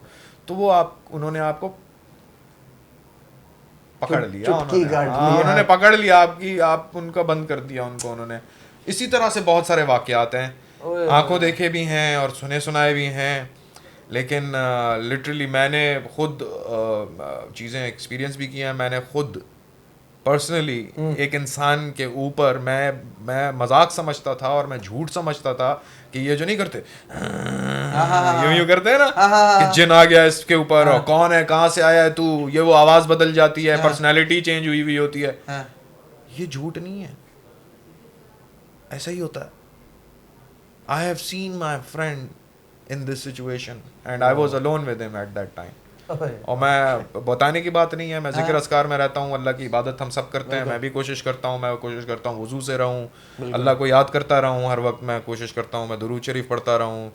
तो मुझे फीलिंग्स आ जाती हैं अगर कुछ ऐसा हो तो, और वो फीलिंग्स मैं बयान नहीं कर सकता, मतलब डिफरेंट होती हैं। अचानक से ना ऐसे लगता है जैसे सर से लेकर नीचे कमर तक ना ऐसे बिजली कूद गई हो और रोंगटे वोंगटे खड़े हो जाते हैं और आप ऑकवर्ड से हो जाते हो, अजीब सी एंग्जाइटी होने लगती है और अजीब सी थोड़ी देर के लिए हैबत सी तारी हो जाती है। लेकिन फिर आप अगर अल्लाह के इबादत गुजार हैं और अल्लाह को याद करते हैं, उसी से मदद मांगते हैं, तो आपको अल्लाह उस पर, उस कैफियत पे कंट्रोल दे देता है।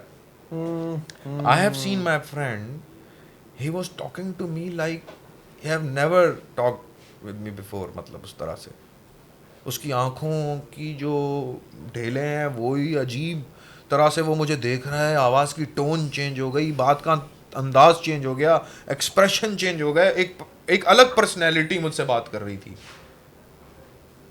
और वो मेरे काबू में भी नहीं आ रहा था। और मैं उसको कैसे कंट्रोल किया मैं ही जानता हूँ, पता नहीं किस किस के वास्ते दे दिया उसको, वो माना नहीं। फिर बस मैं अल्लाह का विर्द करता रहा, पढ़ता रहा और एक टाइम आया और मुझ में ताकत थी तो मैंने उसको जकड़ा हुआ था। बड़ी बात है। और उसके अंदर जो ताकत थी वो इमेजिनेबल नहीं है, क्योंकि वो एक बहुत ही नाजुक सा दुबला पतला सा आदमी है, उसमें इतनी ताकत ही नहीं है, उसको फूंक मारो तो गिर जाए। लेकिन उसके अंदर जो ताकत थी, मैं हैरान हो गया। मैंने कहा यार ये कहाँ से इतनी जान लगा रहा है। तो at the end of the day उस पे उसको मैंने इतना पकड़ के रखा कि वो सो गया, वो बिल्कुल बेहोश हो गया। और फिर बाद में मैंने अपने बाबा से रुजू किया, मैंने कहा बाबा ऐसा ऐसा हुआ है, तो बाबा ने कहा आप छोड़ दो, फिर मैं देखता हूँ मामला। फिर बाद में मुझे पता चला, मैं काम पे जाना था मुझे, तो फिर बाबा ने हमारी मदद की कि बाबा ने फिर उसकी हाज़िरी गिराई और उसको फिर उसका जो बैकग्राउंड था वहाँ से उसको पकड़ के लाए और बोला कि भाई तुम्हें फ़लाँ नबी का वास्ता है तो तुम उसके वास्ते से मानोगे, तो वो मान गया। मुझे नहीं पता चला कि वो कहाँ से उसकी रूट्स हैं, लेकिन वालिद साहब ने उसकी उस रूट को पकड़ लिया और वहाँ से उसको रूट को पकड़ के उसको वास्ता दे के बोला कि आप या तो मुसलमान हो जाएं, कलमा पढ़ें, शैतानी हरकत छोड़ दें, अगर नहीं छोड़ेंगे तो अल्लाह के कलाम से हम आपको ख़त्म कर देंगे। और ये इंसान ही कर सकता है, ये अल्लाह कर सकता है या इंसान के पास ये अल्लाह ने पावर दी है, कत्ल कर देता है जैसे इंसान, तो जिनको भी वो शुड़ुम कर सकता है। इंसान जो है जिनको कर सकता है, असैसिनेट कर सकता है, अल्लाह ने उसको ये ताकत दी है इंसान को। क्या बात, ठीक है। अगर वो ये मान जाए, जैसे कि जंग होती है, जंग होती है हक और सच की, बिल्कुल जैसे कुफार और उसमें जंग होती है बिलीवर्स और नॉन बिलीवर्स की, तो जब वो तलवार चला रहा होता है तो बिलीवर तो उसके पास एक कन्विक्शन होती है, एक अल्लाह की ताकत होती है। ठीक है, तो इसी तरह से शैतानियत की एक हद होती है, एक हद तक शैतान अपनी गेम चला सकता है, रहमानियत की कोई हद नहीं। रहमानियत की क्या ही बात है, सुभान अल्लाह। इबाद भाई क्या बातें हो रही हैं, कहाँ चले गए हम लोग? एक नई फिल्म शुरू हो गई। एक नई फिल्म शुरू हो गई। हॉरर मूवीज देखी हैं, पसंद है? हाँ देखी है, कुछ देखी है। तुम्हें लगता है कि सही है। हॉरर मूवी देखने से बंदा पोजेस हो जाता है, या हॉरर मूवी देखने से बंदा इतना ट्रिगर हो जाए कि वो उस जैसी हरकतें करना शुरू हो जाए? तुम्हें लगता है ऐसा हो सकता है? एज एन एक्टर मैं तुमसे पूछ रहा हूँ कि क्या एक्टर होता है ऐसा कि वो बिल्कुल पोजेस्ड हो जाए कोई फिल्म देख के? नहीं, ऐसा तो नहीं। हाँ, लेकिन जो स्केयर जम्प्स होते हैं और जिस तरीके से बनाया होता है, इंटेंसिटी दिखाई होती है, फ़ौरन खामोशी होती है और खामोशी के बाद अचानक से एक या तो साउंड की तरफ से होता है या अचानक से स्क्रीन की तरफ से, तो उसकी वजह मेरा से मेरा चौंकता ज़रूर है मेरा बंदा। मेरा एक दोस्त था, उसके साथ एक प्रॉब्लम थी। वो प्रॉब्लम ये थी कि वो, उसके साथ मामलात तो थे पहले से, लेकिन कभी वो ट्रिगर नहीं हुए थे। ट्रिगर कब हुए? जब वो कोई हॉरर मूवी देख रहा था। अच्छा। अच्छा, अब मुझे लगता है कि शायद वो साइकोलॉजिकल प्रॉब्लम था, लेकिन उसकी कंडीशन देख के जो ना वो साइकोलॉजिकल लग नहीं रहा था। क्योंकि देखिए, अगर साइकोलॉजिकल कोई प्रॉब्लम किसी बंदे के साथ हो ना, तो वो अपने पास्ट के बारे में बता सकता है, वो आपके पास्ट के बारे में, आपकी पर्सनल लाइफ जो गुजर चुकी है, फ्यूचर नहीं बताएगा कभी, जो गुजर चुकी है, जिसका सिर्फ आपको पता है, जो आपको इल्म है, वो बता रहा है। और मैं देख रहा हूँ यार, ये बातें तो बड़ी अजीब सी कर रहा है। अब या तो ये खिसक गया है, या तो एक्टिंग कर रहा है, या तो अदाकारी कर रहा है। तो आप क्या कहते हैं पारस भाई, साइकोलॉजिकल प्रॉब्लम है या ऐसे मामलात होते हैं जो आपको ट्रिगर कर जाते हैं? साइकोलॉजिकल प्रॉब्लम्स भी होते हैं। एक शिज़ोफ्रेनिक, जो शिज़ोफ्रेनिया होता है उसके मुख्तलिफ स्टेजेस होते हैं। तो उसमें इंसान को हेलुसिनेशंस आते हैं, उसमें इंसान को जो है ऐसे सबकॉन्शियस से और उसको ऐसे आवाज़ें illusions, आती आवाज़ें हैं। आ रही होती हैं। वो कहता है मुझे दीवार के पार दिख रहा है, तो मुझे मार दोगे, तुम्हारे पीछे एनर्जी आ रही है, रोशनी आ रही हैं, लोग यूं कर रहे हैं। तो वो एक आखिरी स्टेज ऐसी होती है कि वो अपने आपे से निकल के और बहुत हार्मफुल हो सकता है, किसी को भी नुकसान पहुंचा सकता है। वो ये सोच के कि तुम मुझे मार दोगे तो वो तो आपको मार देगा। आपको मार तो देगा। साइकोसिस के अंदर ऐसी बहुत सारे सिंड्रोम्स हैं जो बिल्कुल काम करते हैं, और लोग समझते हैं कि ये पैरानॉर्मल एक्टिविटी हो रही है और इस पे जिन्नात आ गए हैं। जिन्नात का मामला एक अलग मामला है, हाँ, लेकिन लोग उससे जोड़ भी देते हैं।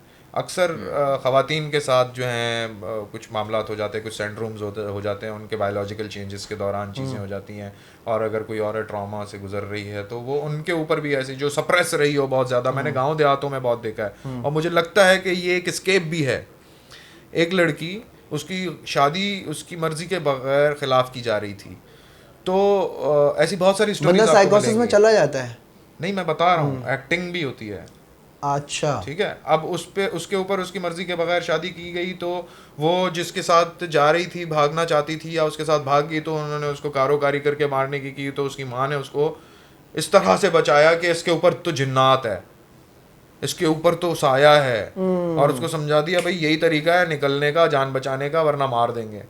तो वो बाल बाल करके कर रहे हैं, तो वो चल गया भाई, हाँ ये तो जिन्नात है, अब इसको भेजो। तो वो अब खा पी भी नहीं है, अचानक से जो है देखती हैं जो मुझे मारने आ रहे हैं उनके सामने वो भूत बन जाती हैं। तो समझ रहे हैं, ये भी चीज़ें होती हैं। लेकिन ऐसी भी चीज़ें हुई हैं भाई कि हमारे करीबी, एक मशहूर बात है ये, करीबी ख़ानदान में दूर कहीं, जिससे रिश्तेदारों में कहीं पे गुजरी है, कि एक लड़की के पास एक जिन आता था जो उसके ऊपर आशिक हो गया था। ओके। और वो आके उसे कहता था कि तुम मेरी दुल्हन बनोगी, मैं तुमसे शादी करूंगा, मैं तुम्हें ले जाऊंगा। तो उसके घर वाले आके उससे, उसकी फिर शादी भी नहीं होती थी, जिससे शादी होने की होती थी वो या तो टूट जाती थी, या लड़के को भी नुकसान पहुंच जाता था, या वो लड़का ही मर जाता था। ये लड़की ने खाना पीना भी कम कर दिया, रोज़ अपने घर वालों को बोलती थी कि वो कह रहा है मैं तुम्हें ले जाऊंगा, मैं किसी को यूँ नहीं करने दूंगा, मैं, तुम मेरी हो, सिर्फ तुम मेरी हो। तो घर वाले कहते थे साइकोलॉजिकल प्रॉब्लम है हमारी बच्ची के साथ। और वो जो है ना, डेट्स दीवार पे नाखूनों से खुरच के वो डेट्स लिखती जाती थी कि अब इतने दिन है, अब इतने दिन है, कहता है फलां तारीख को ले जाऊंगा तुमको, तुम मेरी दुल्हन हो, हम दोनों साथ रहेंगे। बाप परेशान, माँ परेशान, बोला क्या करें क्या करें क्या करें, कैसे इलाज कराएं, हकीमों से इलाज कराएं। आखिरकार वो एक बुज़ुर्ग के पास गए, तो उन्होंने कहा भैया मामला है और हम इसका तोड़ करेंगे इंशाल्लाह, हम कोशिश करेंगे। तो ये वो, तो वो जैसे ही घर पहुँचे तो अपनी माँ को कहती है कि उसने कहा है कि तुम्हारे माँ बाप मेरे ख़िलाफ़ जो है ना ऐसा ऐसा कर रहे हैं, उनको बोलो ना करें, अच्छा नहीं होगा। फिर एक टाइम आया कि जिस टाइम पे उस लड़की ने बोला था कि वो आएगा मुझे ले जाएगा, तो वो दिन आया और उस दिन वो लड़की मर गई, उसको ले गया वो। ऐसे भी मामला आता है, बहुत सारी चीज़ें हैं, बहुत सारी मिथ्स हैं भी, कहानियाँ हैं। इसमें कुछ ये भी तो होता है ना कि वैसे लड़कियों को कहा जाता है, जो बड़े बुजुर्ग कहते हैं कि बेटा असर मगरिब के दरमियान जो है चौखट के पास ना बैठो या छत बाल पर ना जाओ, खोलो, बाल खोल क्योंकि के। देखें अब एक बात है ना, जैसे एक मर्द को एक औरत अच्छी लगती है, ठीक है, वो उसकी तरफ अट्रैक्टेड है। अल्लाह ताला ने पूरी दुनिया का जो हुस्न है उसका 70% औरत में डाल दिया है, बाकी 30% देखते हैं आप ये पहाड़ और झरने वरने ये वो सारा। तो औरत के अंदर एक अट्रैक्शन अल्लाह ने रखी है मर्द के लिए। तो औरत क्योंकि हसीन है, खूबसूरत है, उसके बाल और उसका सारा जो ऑरा है, जो भी सारे मामलात हैं, तो जिन्नात भी आशिक हो जाते हैं उन चीज़ों पे, खुशबुओं पे, लंबे बालों पे, चीज़ों पे। हमने सुना है ये, अब होते भी होंगे। अब मैं ये कहूँ कि नहीं मुझे नहीं एतबार, ये बकवास बातें हैं, हाँ, तो ये भी कह सकते हैं हम कि बकवास बातें हैं, फजूल है। चुड़ैल आशिक होगी फिर उसी दिन पता चलेगा। हाँ, तो ये है बातें कि किसी पे कोई किसी ने छोड़ दिया जिन, कोई सफली अमल कर दिया, कुछ कर दिया, तो ये चीज़ें एग्जिस्ट करती हैं, लोग करते हैं। और चूंकि आपको पता है कि ब्लैक मैजिक की भी एग्जिस्टेंस है, और लोग करते हैं, चीज़ें होती हैं, और मैंने तो होते हुए देखी भी हैं, कई एक्सपीरियंस भी किए हैं और सुनी भी हैं, लोगों के साथ होती रही हैं।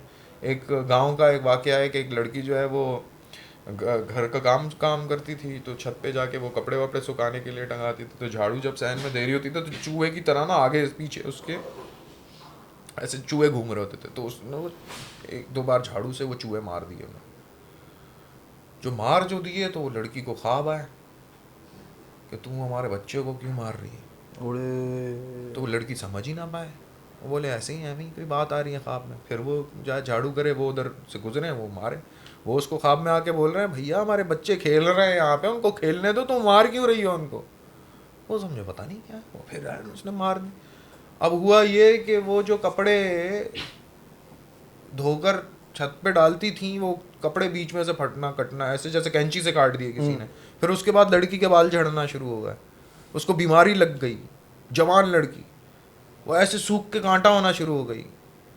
तो उनके वालिद साहब ने कुछ बुजुर्गान से जो अल्लाह के वली थे उनसे बात की, क्योंकि अल्लाह तो ढूंढने से अल्लाह मिल जाता है, तो अल्लाह के बंदे भी मिल जाते हैं। तो अल्लाह के बंदे मिले उनको, उनसे पूछा, उन्होंने कहा भैया वहाँ पे आपके ऊपर छत पे जो है ना जिन्नात के ख़ानदान हैं जो रहते हैं पुरखों से, उनके बच्चे खेलते हैं, तो वो कभी चूहे की शक्ल में कभी आमने सामने ऐसे आ जाते हैं, क्योंकि उनके पास पावर्स भी होती हैं कि वो खुद को ट्रांसफॉर्म भी कर लें। Energy can neither be created not destroyed but it can be transform in one form to another. तो वो एनर्जी है, तो energy can be transform in one state to another. तो हो सकता है तो वो किसी इमेज में, इल्यूजन में आ रहे हों और वो चूहा समझ के उनको मार रही हो अपनी बेध्यानी में, तो अब वो उसके दुश्मन हो गए। तो उन्होंने कहा अब क्या करें। बोला अब इनका एक ख़ानदान है जो मक्के मुकरमा में रहता है, तो आपके ख़ानदान को कोई जाए मक्के में, जाके वहाँ पे उम्रा करे, उम्रा करके वहाँ दुआ करे, और उनके लोगों से जो है ना जाके मतलब कहे कि भैया माफ़ कर दो हमारी, उनसे बात करे और कहे कि बस माफ़ करे। तो वो अल्लाह के वली के थ्रू जो है वो गए हैं, फिर वहाँ पे जो है जाके कुछ इबादतें रियाजतें की हैं, तो जाके उन्होंने जान छोड़ी उनकी बेटी की, and then she became normal. तो इस तरह से रूहानी मामलात भी हैं। अब लोगों की पहुँच नहीं है, लोगों को समझ नहीं है, वो मेडिकल साइंस पे बिलीव करते हैं, तो वो दवाइयों पे दवाइयाँ खाए जाते हैं, वो कहते हैं समझ ही नहीं आ रही। कुछ लोग फिर ऐसे बाबाओं के पास चले जाते हैं जिनका काम सिर्फ ठगना होता है, इतने हज़ार। अब वो रूहानी इलाज नहीं करते वो। अब अगर रूहानी इंसान के पास जाएंगे तो वो आपको जिक्र अस्कार बताएगा, बिल्कुल बताएगा कुरान से फलां आयत पढ़ें, ये जिक्र करें, नमाज के बाद इतने टाइम पढ़ें, मंजिल पढ़ें, रुकिया वो आपको बोलेंगे जी इतने बकरे लेकर आओ, जाफरान का पानी लेकर आओ, ये करो वो करो। और दूसरे कुछ अल्लाह के वली होते हैं जो कि अपने मौकिलात से काम लेते हैं, ठीक है, वो भी मतलब, और वो फी सबीलिल्लाह करते हैं। कोई भी आप इस किस्म का आदमी देखे ना जो पैसे ले रहा है या वो ट्रैवल नकली है, वो चीटर है। वो चीटर, जो अल्लाह के वली होते हैं वो पैसे कभी नहीं लेते, वो फी सबीलिल्लाह आपकी मदद करते हैं। और मैंने यूं ही देखा है ऐसे लोगों को, और वाकई में भी फी सबीलिल्लाह ऐसे कुछ लोग हैं जो करते हैं, और बहुत गोशा नशीनी में रहते हैं, छुप के रहते हैं, बड़ा ढूंढना पड़ता है उन लोगों को। हाँ, ऐसे नहीं, वो आम जाम नजर नहीं आते, ऐसी प्रमोशन नहीं करता। आजकल तो एसएमएस भी आ रहे होते हैं, अगर आप महबूब आपके कदमों में लाना चाहते हैं, मैं हूँ आपका रूहानी उस्ताद, तो इस नंबर पे इतने पैसे जैस कैश कर दें या इजी पैसा कर दें, इस तरीके की चीजें हो रही है। भाई मदारी कब रिलीज हो रही है? ये इंशाल्लाह ईद उल अज़हा पे रिलीज हो रही है, 29 जून। 29 जून को मदारी फिल्म रिलीज हो रही है। इंशाल्लाह ईद के दौरान ही बीच में कहीं अचानक से खबर ब्रेक होगी कि मदारी रिलीज हो रही है। वाह वाह वाह। और मैं चाहता हूँ कि सारे लोग हमारे खासतौर पे कराची के और पूरे पाकिस्तान के फिल्म देखें, पाकिस्तानी फिल्म को सपोर्ट करें, ओन करें, अपना ओन प्रोडक्ट करें, है अपनी प्रोडक्ट है, अपनी चीज़ है, किसी से देख दाग के नहीं बनाई गई। इबाद भाई, अब वो फिल्मों की अगर बात करें तो एक कैटेगरी वो होती है जिस तरीके से आप लोग ने फिल्म बनाई, raw, gorilla, next to reality. मतलब बंदा अगर सोच रहा है ना तो उसके वॉइस ऑफ गॉड नहीं चल रही दिमाग में कि यार मैं ये सोच रहा हूँ मैं ये कर लूँ, मतलब वो एक्शन कर रहा है, ठीक है, बहुत रियलिटी से करीब होती है।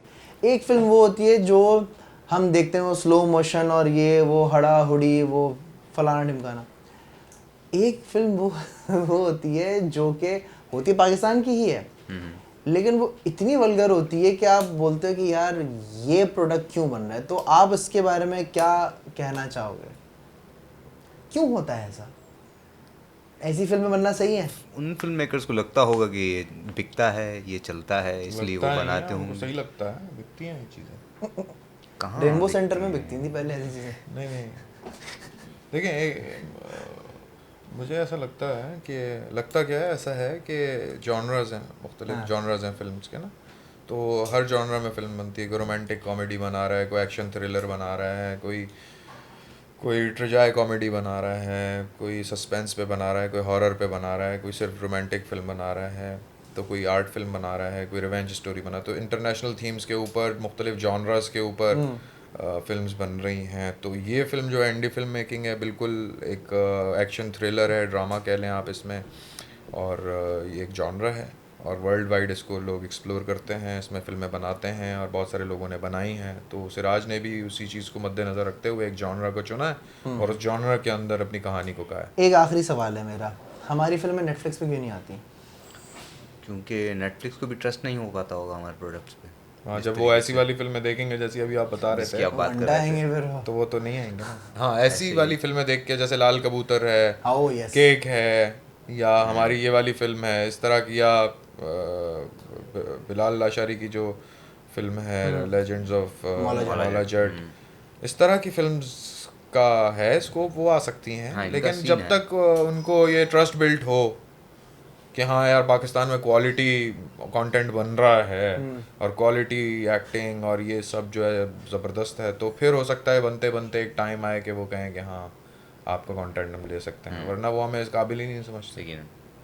लेकिन वैसे पोटेंशियल है, पोटेंशियल तो बहुत पोटेंशियल है। बहुत और मैं talent समझता भी हूँ बहुत है ना। कि जो नए लड़के लड़कियां हैं फिल्म मेकर्स, जिनके साथ हम सिनर्जी क्रिएट कर चुके हैं, हम विजुअल स्टडीज़ हो, चाहे जेबिस्ट हो, इकरा हो, जितनी भी फिल्म मेकिंग के कोर्सेज कराते हैं, पढ़ाते हैं, ग्रेजुएशंस होती हैं, तो वहाँ जब वो थीसिस फिल्म्स बनाते हैं तो वो कोलैबोरेट करते हैं नापा और आर्ट्स काउंसिल से, ताकि उनको पता है कि भाई सेलिब्रिटीज़ तो हमको टाइम देंगे नहीं, देंगे भी तो पैसे बहुत लेंगे। और इसमें आपको बड़ा क्रेडिट जाता है यार। तो बिल्कुल हमने तो फ्री ऑफ कॉस्ट आपने वॉलंटियरली, मैं खुद वीएस का पास आउट हूँ तो, और मैंने देखा है आप हर थीसिस फिल्म में है ना भाई, पारस भाई सब बच्चों को फेवर देते थे कि हाँ चलो ठीक है। तो ये तो बस वो फेवर जो है वो देते देते एक टाइम आया कि मुझे ये भी रियलाइज़ हुआ कि बच्चों को ये भी प्रैक्टिस होनी चाहिए कि यार एक्टर्स को पैसे देने होते हैं। मैंने तो चलो वॉलंटियरली काम किया, 2-4 और लोगों ने किया, काम किया है। लेकिन फिर उससे उनको ये लगा, मेरे ख्याल में मुझे ये लगा कि उन्होंने ये समझा कि शायद हमको फारिग थे, या हमारे पास टाइम नहीं था, अच्छा। या हम जो है कोई वेले थे जो हमको शौक था बहुत एक्टिंग का जो हम आ गए। ले भाई। ऐसा कुछ नहीं था, हमारा खालिसतन मकसद ये था कि नए फिल्म मेकर्स को जो है सपोर्ट मिले Support और वो करें। मेन स्ट्रीम में आएँ, तो ताकि क्वालिटी ऑफ वर्क मुख्तलिफ हो। अभी आप इवन आप टेलीविज़न के ड्रामे भी देखेंगे तो उसमें आपको फ्रेमिंग, लाइटिंग अब डिफरेंट नज़र अब आएगी। डिफरेंट है, ये जो नई खेप आई है ना, ये बड़े जी, चैंपियन तो अभी इस वक्त जो नए लड़के लड़कियां सुधार हैं, आएगा। कोई बाहर से पढ़ के आए, कोई यहाँ से पढ़ा हुआ है, सिराज भी वन ऑफ देम, कुलियात मेरा छोटा भाई, कुलियात आप माशाल्लाह खुद। से तो इतने जबरदस्त अब ये commercials सारे कर जो रहा है। हैं वो सब कमर्शियल्स बना रहे हैं, फिल्म्स बना रहे हैं, और प्रोडक्शंस की जो टीम्स बनी हुई हैं वो सारी जो है इन्हीं लोगों की हैं। तो काम में भी अब डिटेलिंग नज़र आना शुरू हो गई है, और मैं बड़ा पुरुमीद हूँ कि आगे जाके जो इन्वेस्टर्स हैं वो भी इस चीज़ को रियलाइज़ करेंगे और नए फिल्म मेकर्स लड़के लड़कियों को चांसेस देंगे। यहाँ की जो कहानियाँ, आप जाके थीसिस फिल्म्स तो देखें यार, क्या कमाल फिल्म्स बना रहे हैं जो कि पूरे वर्ल्ड वाइड फेस्टिवल्स में रिकॉग्नाइज हो रहे हैं। तो यहाँ के भी इन्वेस्टर आहिस्ता आहिस्ता उनकी तरफ इंक्लाइंड होंगे मुझे लगता है, और आने वाला दौर जो है अच्छा ही फ्यूचर होगा। ब्राइट है। बहुत। इंशाल्लाह। इबाद भाई थैंक यू सो मच। पारस भाई ये थैंक बात को तो मैं बोलने ही नहीं दिया। सर आप सीनियर है, आप बड़े हैं आप। ये क्या बात है आप यार बोले, ये आप तो- नहीं इबाद ने जितना बोला है ना, ये फिल्म में बोलेगा। हाँ। ये फिल्म में जो है ना इसकी आंखें बोलेंगी। सर, ये बहुत। जितना ना बोला है ना, और इन्होंने एक बात इसका कही, यही स्टाइल है। इसने एक बात कही कि मैंने ये सीखा और ये एक्सप्लोर किया कि साइलेंस में कैसे करना है काम, और असल बात है ही है, ये क्राफ्टी बंदा ही कह सकता है जिसको क्राफ्ट का पता होगा कि क्या? एक्टिंग तब शुरू हाँ। होती है जब आपके पास कोई डायलॉग ना हो। हाँ, अदाकारी तब शुरू होती है जब आपके पास डायलॉग होगा, तो आप रट के कुछ भी करके बोलोगे ना डायलॉग, बिल्कुल। लेकिन आपके पास कोई डायलॉग कोई नहीं dialogue है, नहीं है, फिर क्या सिर्फ करोगे? आपको एक्सप्रेशन से शो करना है, तो आप क्या करोगे? अच्छा, क्या इबाद ही शुरू से चॉइस थी? नहीं, इससे पहले हुए हैं काफ़ी एक्टर्स, मैंने सुना था रिजेक्ट हुए थे। मेरे भी 2 इसमें ऑडिशंस हुए थे, मेरी हालत भी ठीक नहीं थी। मैं एक दोस्त के साथ एक कंधे पे हाथ डाल के, मेरा पैर वैर पे लगी हुई थी, तो मैं आया था। स्क्रीन टेस्ट का पूरा सीन बताया गया था बाकायदा। पूरी जब स्टोरी सुनाई गई तो मुझे ये भी नहीं पता था कि मेरा किरदार इसमें कौन सा है। उस वक्त जो स्ट्रगलिंग टाइम चल रहा था, अच्छा स्ट्रगल भी एक फिल्म से पहले की थी, एक फिल्म के बाद की थी। ये एक अलग मरहला था। अच्छा, हाँ। वो क्या? वो ये कि पहले फिल्म से पहले की स्ट्रगल ये थी, यार कुछ करना है, कुछ बड़ा करना है, हाँ। कुछ मिले, कुछ ऐसा स्टोरी जिसमें मतलब फटना है, अपनी सारी देना है घुस के, मतलब। हाँ, उसके बाद मिली एक फिल्म, ठीक है, अब हमने दे दी एनर्जी, ठीक ठाक, मतलब कुछ किया, कुछ कर दिया। अब जैसा कि मैंने बताया था, अदाकारी में होता है कि आप कर लेते हो और वो दिखेगा, वो मनवाने का जो मरहला होता है ना, फिर वो वाला एक फेज़ आया है कि आप फिल्म तो कर चुके हो, आपने कुछ ओके, आपने कुछ कर लिया है, अब जब तक वो दिखेगा नहीं तो आप कैसे कह सकते हो? कैसे वो एक सब्र का मरहला था पूरा, और अभी भी थोड़ा सा कट रहा है, थोड़ा सा टाइम थोड़ा बाकी है। It's very hard thing. मैं बता रहा हूँ, एक एक्टर की स्ट्रगल, खासतौर पे पाकिस्तानी इंडस्ट्री में, इस पे तो सर रिसर्च होनी चाहिए, इस पे बड़ा काम होना चाहिए, और बहुत मुश्किल। कोई एक मोनोलॉग मुझे सुना सकते हो? मोनोलॉग कोई भी आप, आई एम श्योर आपके पास जो है ना पूरा एक पिटारा होगा। ये कोई भी दुनिया एक- का अजीब मस्करा बन है। सुनाओ। हाँ हाँ। मुझसे बेहतर भारत भाई ने किया है वो, तो मुझे तो अभी थोड़ा याद भी नहीं होगा, फरस भाई को शायद बेहतर याद हो। शेक्सपियर का था, किंग लियर का किंग लियर मोनोलॉग का है, monologue एडमंड है। का कैरेक्टर है, ओके, उसका मोनोलॉग है, उर्दू में ट्रांसलेट हुआ हुआ है। उस तरीके का था ना। खालिद अहमद साहब ने ट्रांसलेट किया हुआ खालिद अहमद साहब की ट्रांसलेशन है वो। ये भी दुनिया का अजीब मस्करापन है कि जब हालात बिगड़ते हैं और ख़ुद अपनी ही करतूत से बिगड़ते हैं, तो हम ज़मीन और आसमान की गर्दिश को इल्ज़ाम देना शुरू कर देते हैं, जैसे कि हमसे सारी बदमाशियाँ और सारी बेहूदगियाँ ज़बरदस्ती कराई गई होंगी, जैसे कि हमने सारी हिमाकतें चाँद और सितारों के असरार पर की हैं। ये सारी आगे मैं थोड़ा भूल रहा हूँ। एक लाइन है बड़े मज़े की उसके अंदर, वो पोशीदा हम आगोशियों और शहवानी मस्तियों की बेबाक लज्जतों में पैदा होने वाला नाजायज़ बच्चा कई ज़्यादा हसीन, कई ज़्यादा तवाना, कई ज़्यादा तंदुरुस्त होता है जायज़ अहमकों की उस फ़ौज के मुकाबले में जो कि आधे सोए, आधे जागे, उकताए हुए बेजार बिस्तरों की सरसराहटों में जन्म लेते हैं। तो फिर जायज़ अज़दर तुम्हारी ज़मीनें मुझे क्यों ना मिले। लाइक ये पूरा एक मोनोलॉग है, पूरा पार्ट है। तो बड़ा मज़ेदार है इस तरीके का। वो Edmund was a bastard child, so he has that complex के वो सगा बेटा जो है उसको तो बड़ी जायदादें और उसको बड़ी चीज़ें मिल रही हैं बाप की तरफ से, और मुझे तो कोई पूछ ही नहीं रहा, तो वो उस कॉम्प्लेक्सेस में रहते हुए जो है पूरी साजिश करता है, और अपने पूरा फ्लो है, पूरा एक फ्लो, ये शेक्सपियरियन फ्लो है ना। और वो कहता है rhythmic- फितरत की देवी मैं सिर्फ तेरा पुजारी हूँ, और अगर मानता हूँ तो सिर्फ तेरे कानून को, इंसानों के रस्म व रिवाज पर क्यों कान धरूं, और क्यों इजाज़त दूं भेदभाव के उस झूठे निज़ाम को जो मुझको कमतर ठहराए, सिर्फ इसलिए कि मैं पहले भाई से 2-4 चांद बाद पैदा हुआ। नाजायज़ क्यों, हकीर क्यों कर, मेरा हुलिया उतना ही सच्चा, मेरा जहन उतना ही दूररस, हाँ। मेरा जहन उतना ही दूररस जितना किसी भी ब्याही माँ का लाल, तो फिर ताने क्यों, नाजायज दोगला हराम की औलाद, हरामी हरामी हरामी। ओए। फिर वो कहता है कि पोशीदा हम आगोशियों और शहवानी मस्तियों की बेबाक लज्जतों में पैदा होने वाला नाजायज बच्चा कहीं ज़्यादा हसीन, पारस भाई थैंक यू सो मच, आप आए, थैंक यू सो मच, आपने वक्त निकाला। आई फील सो ऑनर्ड कि आप दोनों मेरे सामने बैठे हुए। आपका बहुत शुक्रिया कि आपने हमको बुलाया और हमें मौका दिया कि हम अपनी फिल्म का कुछ प्रमोशन करें और किसी अच्छे कंटेंट के हवाले से। डिजर्विंग है। तो अल्लाह आपके चैनल को और तरक्की, दिन आमीन, दुगनी चार सुम्मा रात आमीन। चुगनी तरक्कियां दे और कई मिलियंस ऑफ फॉलोअर्स वाह, आपके वाह, वाह, बढ़े, क्या बात है। ताकि वो आके हमारी फिल्म देखें। वाह वाह वाह, आमीन सुम्मा आमीन। आमीन, वाह, थैंक यू पारस भाई, थैंक यू भाई। मिलते हैं अगली पॉडकास्ट में, बहुत सारा ख्याल रखिएगा। Don't forget to subscribe, like. अगर आपके साथ कभी ऐसा कोई वाकया पेश आया हो जिसमें आपको लगता हो कि हाँ ये नहीं होना चाहिए था और या ऐसा कुछ हुआ हो, तो स्क्रीन पे नंबर आ रहा है, उस पर मुझे वॉइस नोट जरूर कीजिएगा। आई विल ट्राई कि मैं उसको फीचर को अपने टेक्स्ट पॉडकास्ट में। बहुत सारा ख्याल रखिएगा। पाकिस्तान जिंदाबाद। अल्लाह हाफ़िज़।